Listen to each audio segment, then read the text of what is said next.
Hi there, everybody. Welcome to this edition of the AFSA Extra Credit Podcast. I, as always, am your host, Dan Butcher, AFSA Senior Director of Member Services and Engagement. I have a very good conversation for you today, not with you. You're not having a conversation with us, though we wish you would. Here with Adam Fader, Senior Manager of Business Development at MVTRAC, and Sam von Scoyoc, VP of Business Development for Secure Collateral Management, and we're only missing the front end of the abbreviation DRN, the whole company there, DRN MVTRAC SCM. Gentlemen, how are you doing? How are things? How's everything? Doing fine today, Dan. How are you doing? I am doing terrific. Appreciate you guys having us on here today. It's awesome. Terrific. Wow. Okay. Well, we'll try to keep that train going. We're talking about a couple of little bits and pieces today, but really, at the end of the day, where we stand in the world of used vehicles, remarketing, delays, storage fees, residual value, difficulties with administrative things, a whole bunch of different topics. But in any event, let's just, I guess, start with. One of the things that is always troublesome for everyone is both cost and delays. And the cost of those delays can mean, losing millions of dollars for our lender members, from whether it's recoveries, impound fees, depreciation, all of those things can cause a loss of key dollars. So, I'll toss it out to both of you, and whichever one of you wants to take it up first, that's great. Talk about a little bit about some of the hidden costs that lenders are facing when we have delays, and how do those delays really translate into actual dollar and cents losses? Yeah, and I'll tackle that one first, Dan. Again, I appreciate you guys having us on here. So, recovery delays. I mean, if we're talking about vehicle recovery specifically, obviously the longer a vehicle is out there, that it's out for repossession, obviously the lender, they're just losing money. Every single day a vehicle is depreciating. So time is of the essence, right? Specifically, what we really want to nail down on today is really the impound side of things, right? And so we've recently launched our MVR product, Monitor, Verify, Recover. And specifically when it comes to that, a lot of the hidden costs that these lenders, the auto finance companies, everybody in the credit union space too is facing is the bailout fees or the ancillary fees, right? So a vehicle gets impounded. Obviously, there's a lot of fees involved. You're looking at storage fees. There's going to be some administrative fees if there's repairs that were done on a vehicle, if there was body work that was done on a vehicle. At the end of the day, this is a lot of fees that could accumulate. So those are all hidden costs that the lender might not know right away.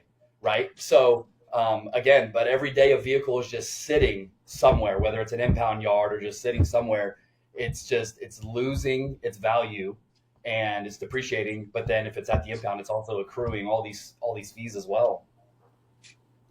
So to kind of dovetail off that, Dan, most of the time when you're doing a normal recovery, you've got a debtor who's already in financial hardship, out driving the vehicle, they're miling it up, they're, it could have damage on it or not. The added thing, as Adam pointed out, is on the impounds, you actually have costs that are being associated with storage that the lender is not often aware of because of the notification process that's in place around impounds. Traditionally, impounds, it's done via snail mail, so it could take a week to 14 days for the lender to get the notice. And, these storage fees are accumulating, just during that time frame before the lender even knows. So, because impounds are just kind of the wild west right now. There's not,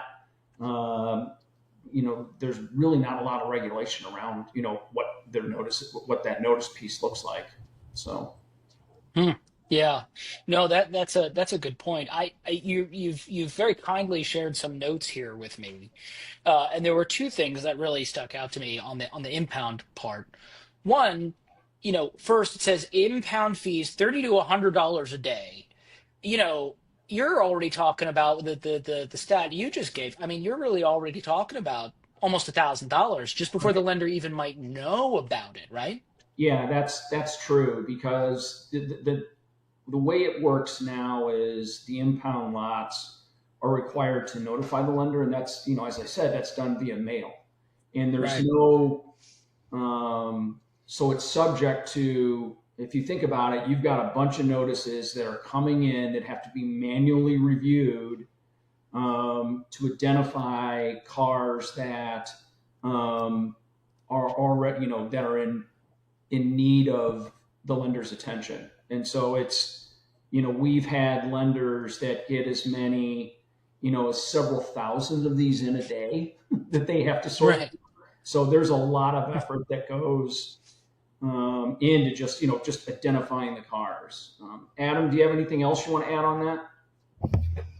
No, you hit it on the head. I love the stats about being able to obviously notify these lenders of how much is actually going to be owed before they're even made aware of it, right? It's such a big deal because they're just playing catch up from day one then, right? So the sooner that we could get involved and do some due diligence for them, the sooner they can take action and really reduce the cost. Right. Yeah. And, you're jumping onto something that I was just about to say too. One of the other stats I found really interesting that you guys shared is, vehicles can lose 10 to 20% of value in just a few weeks. We're talking about, $100 a day, 10 days before, at a minimum, before, snail mail gets to the lender. Then you're talking about these thousands of alerts, or not thousands of alerts, thousands of snail mail messages that staff have to go through. I mean, we're talking about an insane amount of money that's just getting left on the table for the lender and or in the pockets of an impound lot someplace. Talk to me a little bit, I guess, about how MVR helps that. How can MVR really allow for access to quicker alerts and quicker turnaround for lenders? MVR, monitor, verify, recover. It's exactly what it is, right? So the MVR process, it's literally streamlining the entire impound notification, the verification, and the recovery process for the lender themselves, right? So using DRN's loss alert program, we're getting digital notifications once a vehicle is in fact impounded, which is significantly more efficient and much quicker than snail mail, right? That's what we're going to refer to it as, right? So we get these notifications. Our team is immediately getting on the horn with the impound yard, the lot, and we're verifying all of the information we possibly can gather at the time of that initial call to determine how long the vehicle's been there, the condition that the vehicle's in, what money as of that date is owed on that vehicle. And then we bunch all that up, and then we're going to present it to the lender. And, the lenders who have taken advantage of this so far has greatly increased their potential to go after these vehicles without, like you said, Dan, leaving money on the table. We're able to get these notifications to them faster. We're doing all the legwork, all the administrative stuff that really bogs down the lender's plate, right? So us doing this for them enables them to focus on other areas of the loan that they're servicing. And then once we gather all that info, we present it, the lender has a decision right then and there to say, you know what, I have enough actionable information. Let's proceed. And that's when the recover part of it kicks in. But additionally, while we're doing the verification, some of these impound yards, they're some of them can be not the most communicative, right? They'll give you certain bits and pieces of the vehicle and the condition and what's owed.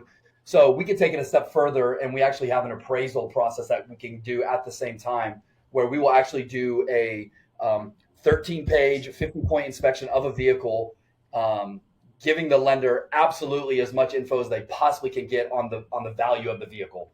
Then from there, they have everything they're going to need to say, you know what, lots of value in that car, let's go get it. And that's when the recover side kicks in. When we've talked with lenders, Dan, the majority of them, when we ask them how they're assigning the value of the vehicle, and this is a key point that Adam brought up, is they will do it by gut check. It looks like it's about this much. Well, I'm all for, gut checks and, following, and playing hunches, but the appraisal that they get back is a line item detail on what it costs to repair the car. So in seeing how that's done by a third party, that's just a nice audit point for them if they're, Sure. why you decided to move the car. So that's just one, kind of bringing in that third party inspector who generally can get into the lot very quickly, because that's the other piece, and get the lender a good evaluation of the car is super important. Well, it's just getting them information, continues to give them information so they can make a decision quickly. Right. No, that makes sense. You brought up one of the things, I have a smartphone like everybody else on the planet. And I am often, particularly during Sundays in football season, just inundated with notifications to the point where I just put my phone down and I'll say I'll pick it back up Right. after just Sunday night football. So talk to me a little bit about how the platform kind of sifts and helps lenders make decision on actionable pieces as opposed to some of the other stuff that might be coming their way. So we utilize a bunch of different data sources in the piece. And so what we can actually do by our staff calling and verifying, we can get back to the lender and say, you know what, this car's, you don't have to call about this one. It's gone. Person already picked it up. Right. So we really work to screen down the actionable insights that they get from the loss alerts. So they're only acting on cars that are there.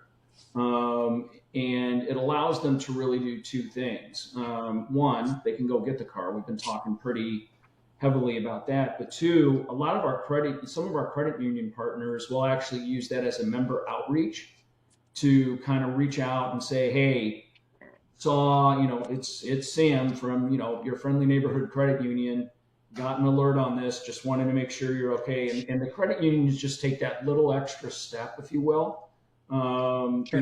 As some of them do as part of that just member outreach form. Interesting. Yeah, no, that's a good opportunity. Any touch point is a good one, particularly with consumers that, might be having a hard time, bills and things like that. So that makes a ton of sense. You talked a little bit about, the gut check, the acting off the hunch. But one of the things that makes that kind of hard is the idea that, the recovery has to be fast, but it also has to be legal Right. and compliant with the laws. So, in a world where we need to be moving fast, where we need to be working with, candidly, some recovery yards that may not be the best to operate with. Sure. What is MVR doing to ensure both speed and compliance? So let me take this one real quick, Adam. So there's a couple ways that we handle that. One, our agent network is both on the MV and Secure Collateral Management side. One, when they do we do their onboarding, we put them through a vetting process. And Okay. but we've taken the extra step to use a third-party monitoring piece called From Risk that will make sure that our agents are up to speed on background checks, lot inspections, have all the proper certifications to get in. Because MV and SCM both have so that from a compliance standpoint on how we monitor the vendors and make sure they're compliant, that's how we get them in the door. And then our vendor management teams on both sides continually work and coach with our vendors to make sure that any complaints, they happen because we're dealing with debtors, are addressed quickly, and to make sure that we remain compliant with our lenders' guidelines. And the other piece really is just because both companies have a strong vendor relation management team, our vendors are generally very happy to pick up ancillary work like this for us. They're not worried about fronting fees that they're going to be nickeled and dimed. That's just not the way these two companies work. So generally, when we do give the assignment out and the lender's asking for an ETA, our vendors are doing everything possible to hit that ETA and make sure that they get the car in a quick manner. Mm-hmm.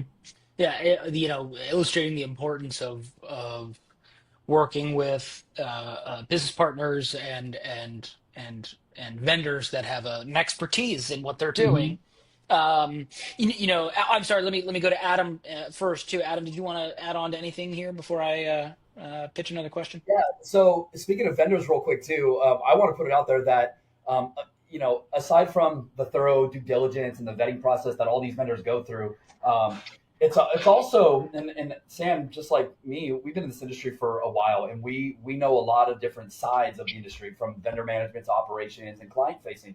I personally started on the vendor side, and one of the biggest attributes I would say that really set SCM and MVTRAC apart from this industry as far as competitors is the relationship with our vendors.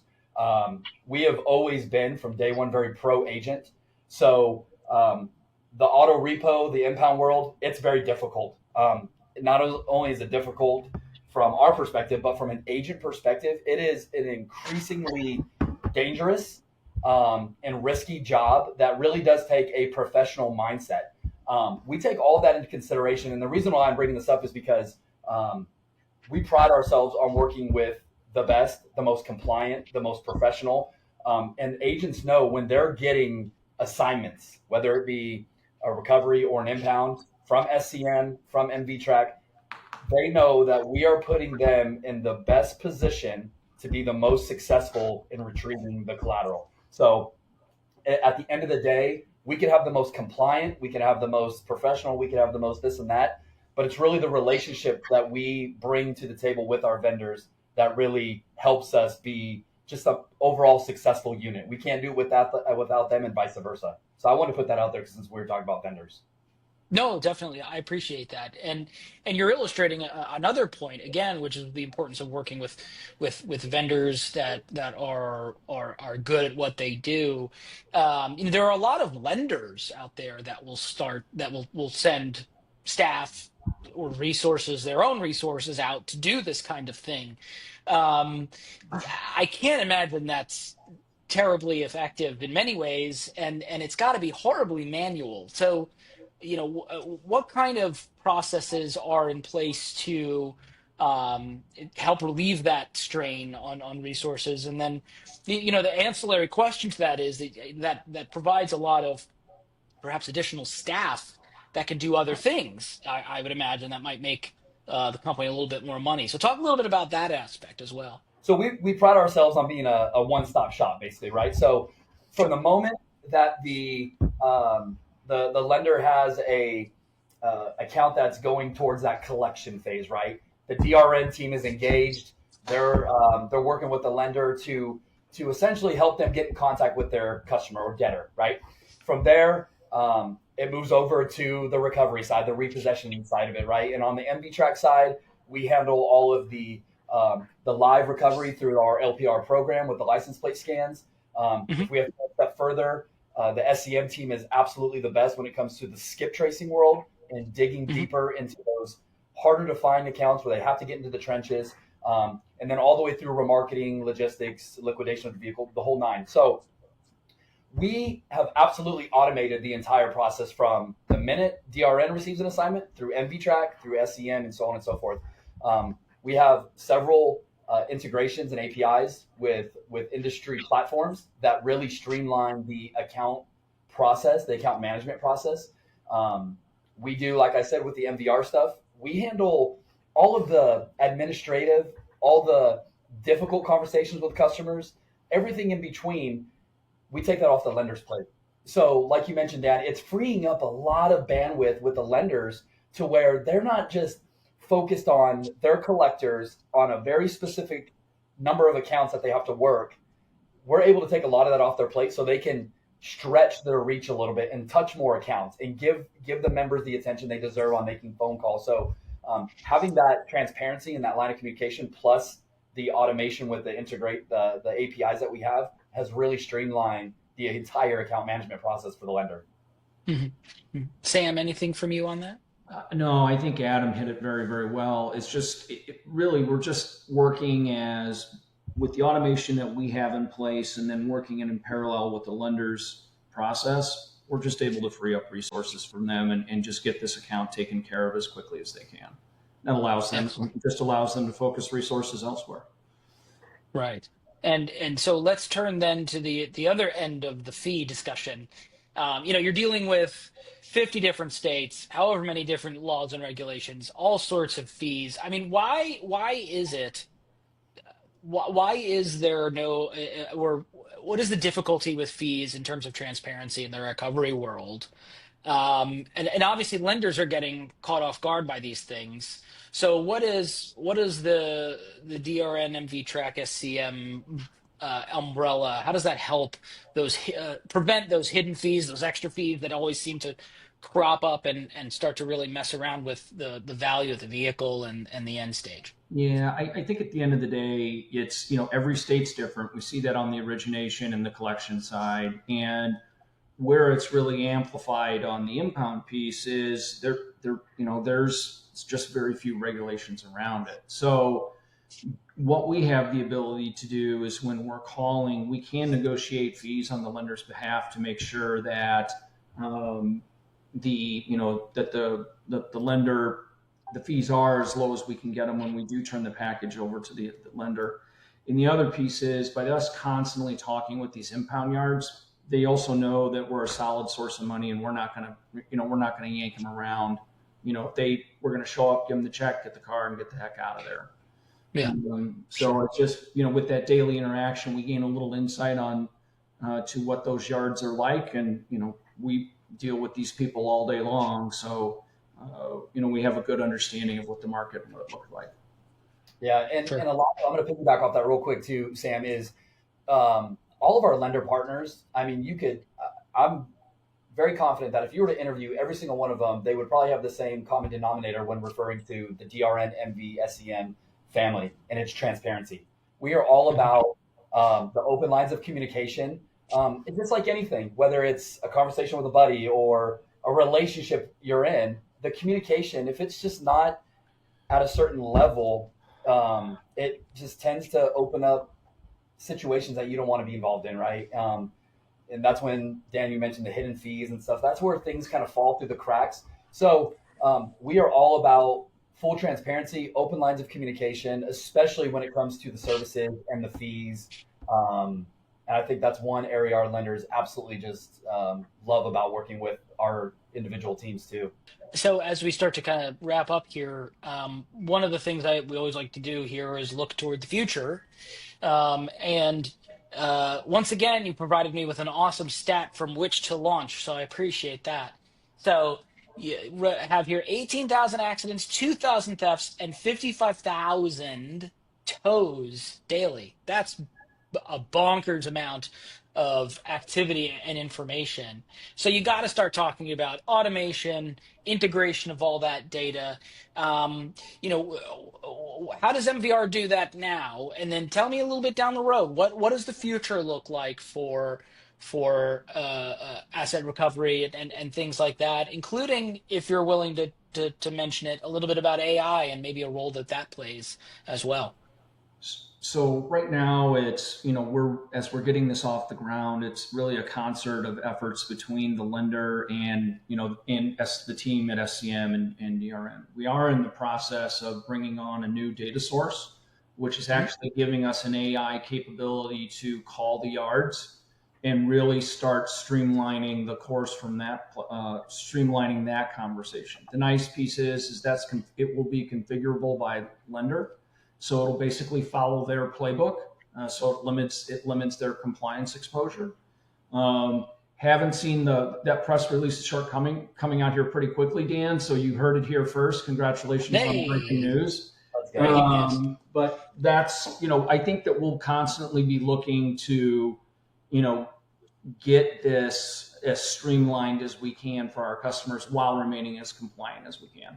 Yeah, 100%. And we used to all say, AI, it's coming, it's the future. Well, it's not only here, it's been here for a very small minute already. So we always pride ourselves on being proactive rather than reactive in certain situations. And we try to always be ahead of the curve in every avenue of what our decision-making is going to be, whether it be internal operations all the way through external vendor management and oversight.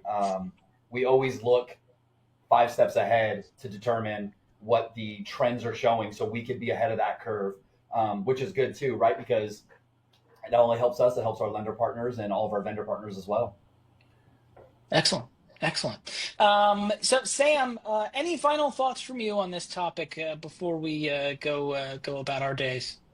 No, Dan, I appreciate the opportunity to talk with you and your listeners today. So, and helping us, kind of discuss this topic.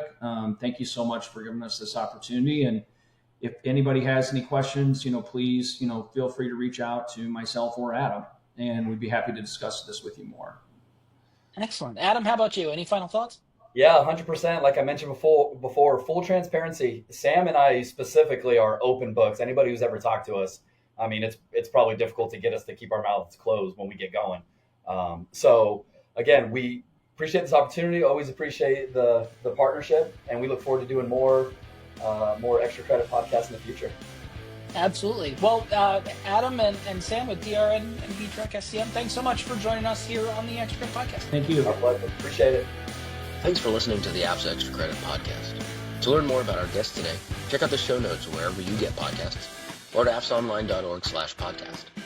While you're there, be sure to browse our other great resources, including the blog, which is an excellent source for the latest from AFSA. Be sure to follow AFSA on X at AFSA_DC and AFSA State Government Affairs Team at AFSA_SGA. You can also follow us on LinkedIn. Just search for the name. Tune in next time for more Extra Credit. Thanks for listening.